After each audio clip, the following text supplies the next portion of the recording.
Hello, everybody. Welcome to a Better Man podcast. Dr. Kim here with me. It's been a crazy. Last month was wild and woolly. Absolutely. And spring is upon us, right? Absolutely. We're there. Yes, crazy February.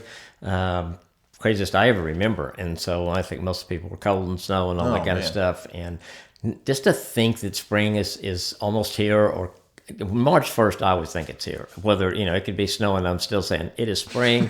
I'm going out in shorts and flip-flops and a T-shirt. I don't care if I freeze or flowers. not. I tell you, yeah. And and then we had a friend last year that planted flowers when it first got a sunny day, like in March. And then we had a cold snap and blah, blah, blah. Anyway, they planted 3 full times before they... Oh, man. Yeah. When are they going to figure that out eventually? I think at some point in time, hey, maybe we need to wait longer.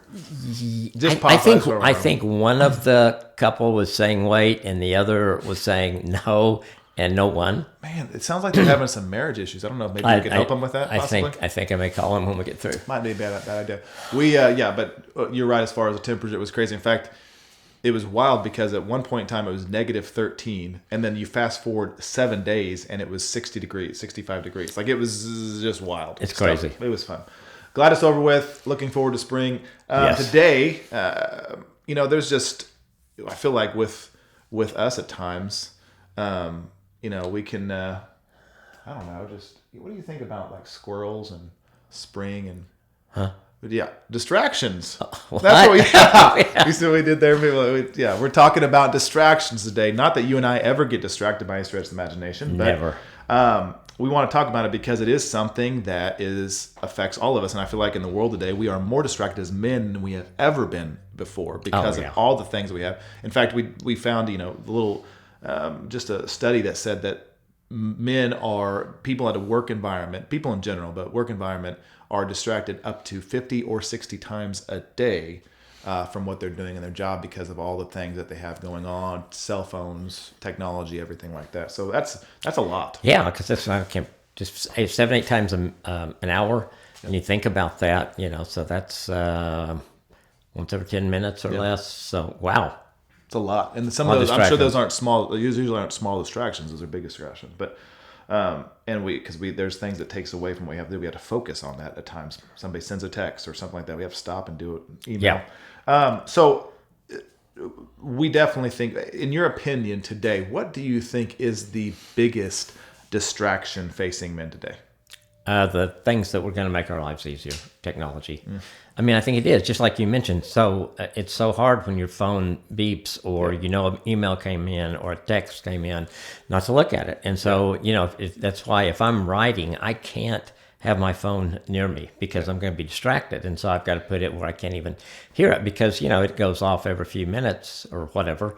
And every time I go over there and then I come back, and it's hard to do. And so I think we have that in all areas. It's not just our phones, it's other mobile devices, it's iPads, it's our computers, it's TV. I mean, all those kind of things that can distract us or that can keep us from staying focused on what we want to stay focused on at times. Yeah, I would agree with you. There's a great book called Deep Work, and it talks about, you talked about having to put down your technology so that you can really focus. And that goes, I think that's a fantastic point because it happens not only when it comes to work, but also when you're spending time with Jesus. I mean, you think about what you can have access to and everything's on your phone, but I can easily become distracted within that. And you need to separate yourself in order to be able to really focus what God wants to tell you or what you're doing with your job. And so that's putting all that stuff is great. And even though, where I 90% of the time or more, I read my Bible on my phone, but I have to turn off the notifications because, I can be reading something, notification pops up, and I read it. Yeah. And so I have to turn notifications off when I'm doing quiet time, or I get distracted when I'm doing quiet time. And it's hard enough anyway. I can be praying and then thinking about all kinds of different things, and I think, sorry, God, I just kind of got distracted for a minute. I mean, he knows anyway. But again, staying focused, I think, is hard for us because we've had so many distractions. We don't practice staying focused very often. Yeah. And I feel like it's becoming harder to do that. It is becoming more of you have to really practice. Like you said, it's becoming something that we have to take. You have to notice it first, and then you have to practice. What does it look like to and it's easier said than done because Yeah. there's so much driving and riding on you, but also wanting to get a hold, people that are wanting to get a hold of you. There's, and all of it's bad, but anyway, it is a practice, and Yeah, and I think the first step, Said it if guys are listening to this or watching this, you got to want to eliminate distractions. Yep. That's got to be your first step. And if you're not there yet, you're probably not going to eliminate anything. But I think for me, it was realizing that my distractions are taken away from some things that are really important to me, from my marriage, time with grandkids, time with God. Maybe even having time to do a hobby because I've got distracted so much I don't have time to do my hobby other times. But so to me, I had to come to a point of saying, okay, I want to do something about the distractions. I want to at least feel like I'm in control of them or putting myself in position to do that because they're there. It's we got to figure out how to handle them. Yeah. Do you think that the technology, and we talked a little bit about this, but do you think technology is encouraged? I wouldn't say that we almost are encouraged to be distracted today because of what we have available to us. Like the world, well, and I know that for a fact, the world definitely wants us to be distracted because it takes us away from Jesus. But do you think technology and things, not necessarily doing that in a bad way, but it encourages us to be distracted? Like it's okay to be distracted. That's what we believe, right? Right. Oh yeah. There's nothing, because most of the time, well, maybe some people are distracted by something else. You know, Yep. if you're subscribed to a porn site, your pop-ups are probably porn, and so that's a distraction. That's probably not healthy for you, or it's not healthy for you or your marriage. There's lots of different.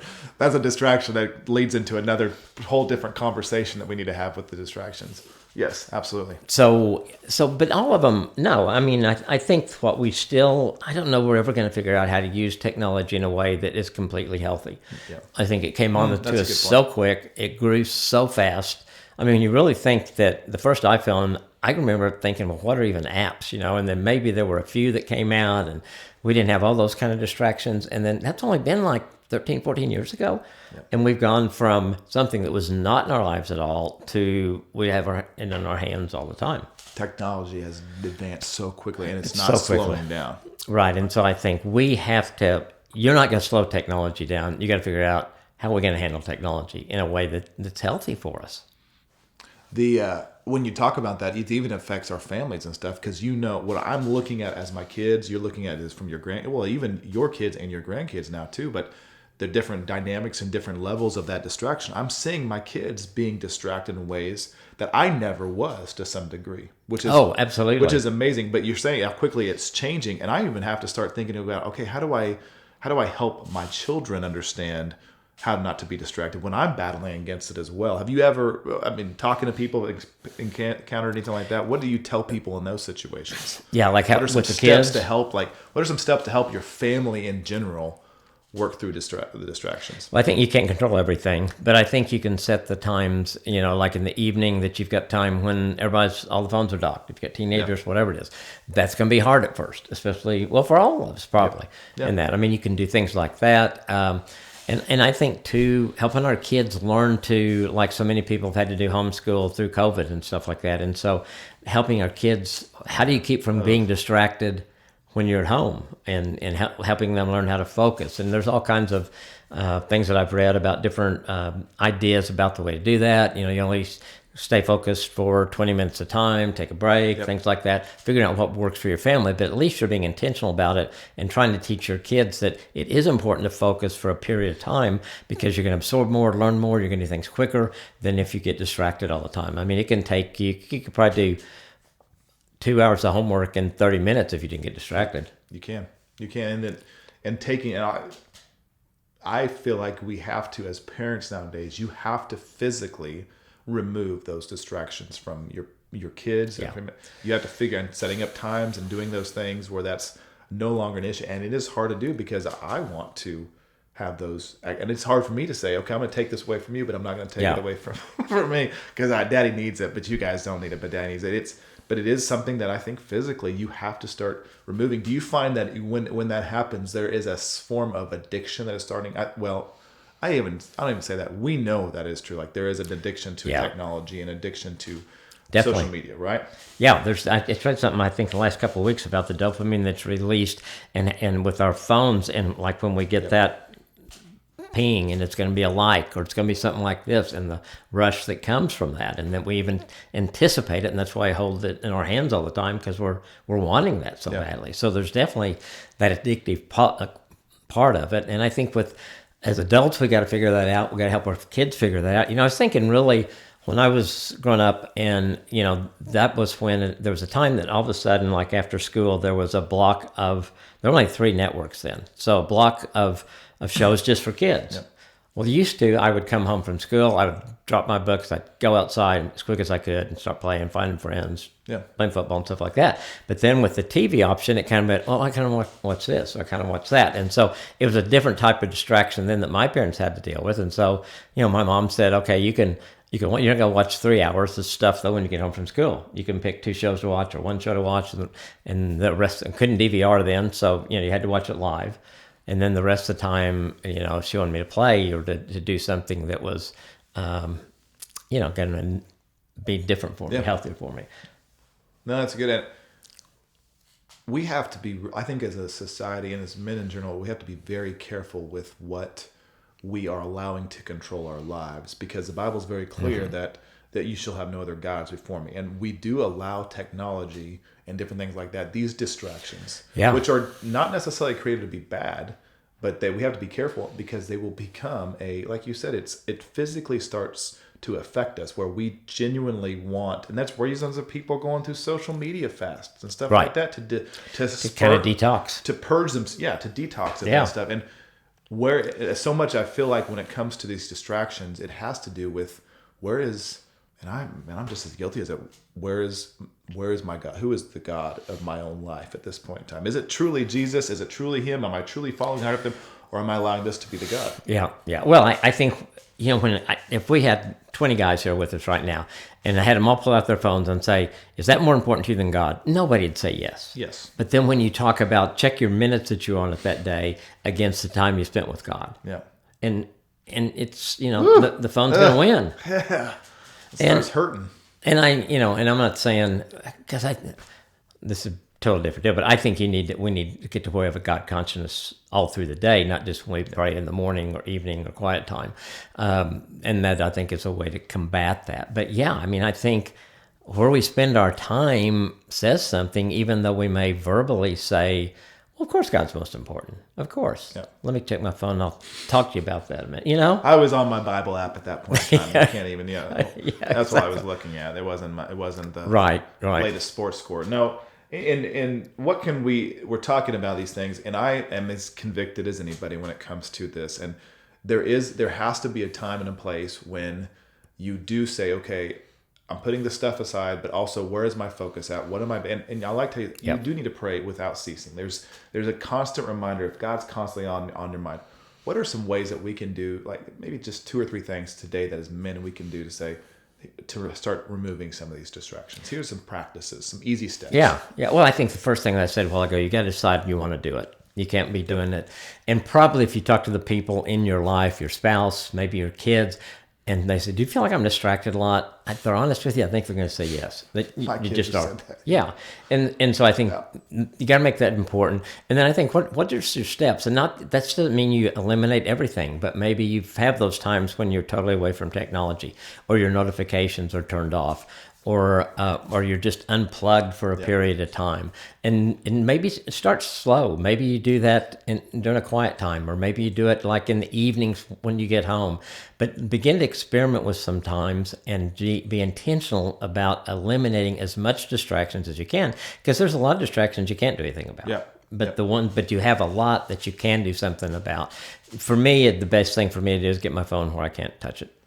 That's great. And that's hard to do. It is. Because I'm wondering about it, and I miss it. Absolutely. It's like part of you. Well, it's a part of you, and it's like you said, it's part of, like, it's a drug to some degree. You're like, man, what am I missing out? I will do the same thing. I'll leave my phone in the car sometimes, or I'll leave it home intentionally, and I'll be like, I come home, I'm like, I bet there's probably like 20 or 30 text messages people want to know. Nobody said anything, and I'm all panicking the whole time, or thinking the whole time, like I'm missing something, and I have not missed anything. Nothing's happened. Very seldom it is, or in your mind, you're convinced yourself that if you don't have it on you, then somebody's emergency happened, they can't get a hold of you, and everybody's, and I would say 99% of the time, serious things like that never happen, that Yeah. you would need your phone on you. But it is making that decision to do that. Another thing that we need to talk about is like, okay, you need to focus more. And so much of distractions keep us from being focused. So let's talk about focus and what does it look like for men today to truly be focused on what is important. Oh, that's good. Make your list of what's most important, and then what are you going to do each day to... And their phone should not be on that list No, for being a focus. let's start with God, maybe, and then maybe our spouses, then maybe our kids. I mean, those should really be our priorities. Absolutely. Now, there's other things like in my work when I'm with a patient and, they're going through crisis and stuff. Nancy understands that at that point, I've got to put my focus there. But she also knows she's always my first choice to spend time with. And so I think you've got to, okay, if God's my focus, then I want to spend time with him. So when am I going to do that? How am I going to lock distractions out? For me, from the time the kids were little, it always became in the morning because once the kids were up, things just changed. And so if I was going to have a quiet time, it had to be before the kids got up in the morning. Yeah. So you have to be intentional about some of those things. And then, with our families, if you want to be close to your family, maybe you change your evening routine, or at least a couple days a week, and maybe it's game night, or maybe it's just sitting around talking, doing things where they're interaction and relational. And same with your spouse, just sitting watching Netflix, which is fun. Nothing against that. I love doing it. But if you haven't had time to communicate, doing those things, and focus on her, then you're missing out, and it's not going to come. She's not going to feel like you want her to feel loved and wanted and cared for. And so I think you have to just make that decision. Find out who's most important to you, what's most important to you. How do I eliminate distractions when I'm with that person?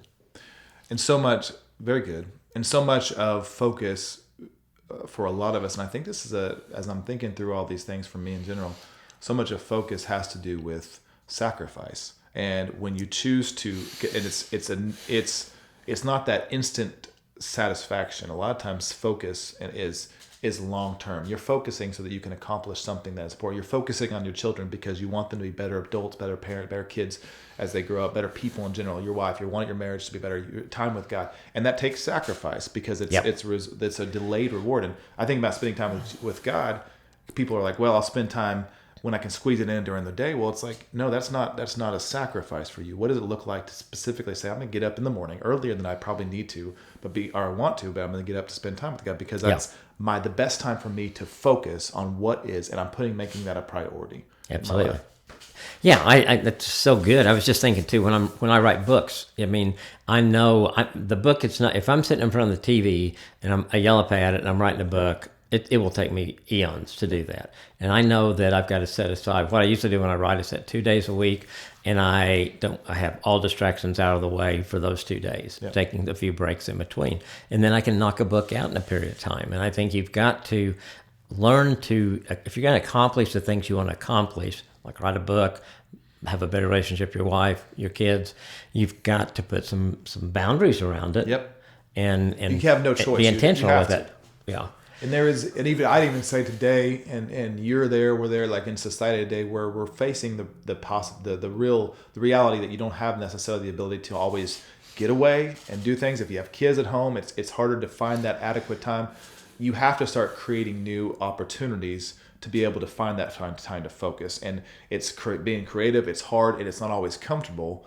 But I would say today, there's probably a lot of men listening and thinking that, man, this all sounds great. I want to do this, but my kids are at home all the time, and my wife, my job is shut down half the time because we can't be there, whether it's weather or whether it's COVID related, whatever it might be. How do I find that focus and that time? Do you have anything that what are some good ways you can suggest? Like, here's a couple things to do in those scenarios. When you're just trying to find the time to focus? Within the world that we live in today, where there are, not even just from distractions, I know for me, I can't always I'm going to go into my room and I'm going to lock the door and I'm studying because somebody's crying, they're fighting in the background. I mean, there's just no way to do that. And so from your perspective, talking through how you continue to focus on those things and find that time, what would you say to men? And I'll add in this too as well, but what would you suggest for some men to say, okay, how do you concentrate and focus when you have all of those things going on? Going around. I think you've got to, I think it depends what you're going to focus on for one. How much other things need to be eliminated or not. Like there are times that I would just, if I need to be alone or whatever, I'd go to study or go to the library. I mean, change my environment just a little bit. Environment's huge. And I think that makes a big difference. And so figuring out, okay, if I change to get this done. And I think what I would look at it, okay, if I go to the library, this is when I was still back in seminary, and get everything done because I can focus more, it's going to give me more time to be with my kids and do those kind of things. And so I think I think we buy into a lot of lies that we can't get away from our phone, or that we are going to miss something, or all that kind of stuff, and I think what you said is right. The emergency situations are so minimal, and I think we use that as an excuse, though. We do. And so I think it's really just realizing that you've got some control in this. You do. And I think it's a different mindset. It's people didn't have phones 20 years ago. It's crazy to think about. Led pretty good lives. When I can remember the first time, when I call now, when you call somebody on a mobile phone, you say, "Hey, where are you?" Because you don't know.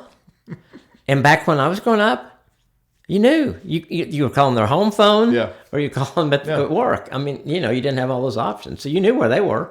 They might want to ask where you are, but you knew where they were. They're close. Yeah. No, that's good. I for some of you also out there that are listening, and you're in that situation like I am at times with the kids, and you're trapped at home. You feel like at times there's no place to go. One couple options I would suggest is, like, your car is a great place to do that. You can go outside in your car and do some of that work. If the businesses are shut down, you're good at that. I take advantage of my car a lot of times. That's a great option to do that. Coffee shops are good if they're open and they're available, and you're not dealing with weather stuff, or they're able to do it, because that's a great, and you can go in there and focus. Libraries, well, it's funny because right now the library is not open either, but someplace, even a park or outside. Sometimes the gyms are good too. They have spaces in the gym that you can go to, that you can put your headphones in. I would encourage you to potentially look at buying a noise canceling headphones. Just even if you are stuck at home, you can put those in, and the house could be burning down and you wouldn't even hear it because they're canceling the noise. So those are just some options for those of you who have been in situations like myself, where you're like, I've got to get some stuff done. I need some quiet space. I need to be distraction free. How do I find that? How do you do that? And it is becoming creative in that context. So just a couple things to work with. And I think if you're gonna, like, I just recently got the noise canceling headphones, and I kept playing with the thing, just cutting. I can't believe I don't hear anything. And you punch it on. Yeah, there's still people out there. They're doing stuff. And so I think, what I had to do with that is tell Nancy, hey, I'm using these because I'm really trying to focus and blah, blah, blah. If you need me, do you mind coming in and, hitting me or slapping me or throwing something at me? Yeah, because I'm not going to hear it when you just call me. Yeah. And it's an investment that's worth making. I would encourage you. I think so. It's investing in your time, but that's creating opportunities for you to do deep work and also to be distraction free, which will help you do the things that you need to do to get done. Do you feel like, and this is where we'll finish this off, but do you feel like, because of the distractions that we're using, that sometimes men use that as a release? We use distractions as a release, and sometimes you need that. There's nothing wrong with having some distractions to take you away from things, but is it at times under an underlying problem that is hiding something greater? Certainly could be. I mean, we as men seem to be professionals at escaping and dealing with things. And so I'm sure the cavemen had something. Maybe it's like, I'm chiseling this thing on the wall or whatever. So, but yeah, I think so. As guys, and I see that in guys at counseling all the time. And that's why I think it's so good for us as guys to go to counseling, because it gives us an opportunity to kind of look behind that. As a counselor, I'm always thinking, okay, what's behind that behavior? You are spending 8 hours a day on your phone, and your marriage is crumbling. Why are you doing that? Well, I'm kind of afraid she wants me to be a spiritual leader, and I'm kind of afraid of that. And so it's just easier for me to avoid it and not even deal with it, as opposed to just saying, honey, I know you want me to be a spiritual leader. I have no idea where to start, but if you'll pray for me in that, I'll give it a shot. That's good advice. And it is something that I'm guilty of at times. I want to use that to not face issues that are problems that I need to address, or there's situations and stress that I need to focus on. And so I'll go do something, and distractions are easy. Technology is fun, whether it's video games, whether it's on your phone, whether it's TV, sports, it's easy. But to a point where if I'm doing it all the time, I need to really stop and do some analyzing, go to a counselor and say, why? There's something else going on. and you're not dealing usually with issues that you need to take care of that are responsible, and you're using that in that way. So yeah, one thing I'd say on that too that I've learned to do, because some instruction. I mean, I love playing some games on my phone and stuff like that. I have learned that you're a big Call of Duty guy and Fortnite. You like Fortnite a lot. Fortnite's great. I can beat my grandkids. I forgot what I was going to say, and it was so important. Never mind where it goes. Oh, I'm so sorry, but I now I have this visual. I see you playing Fortnite. I know what I was going to say. Yeah, go on. I set my timer. Oh, that's good. And so I did it on my watch. You could do it on your phone or set whatever kind of timer.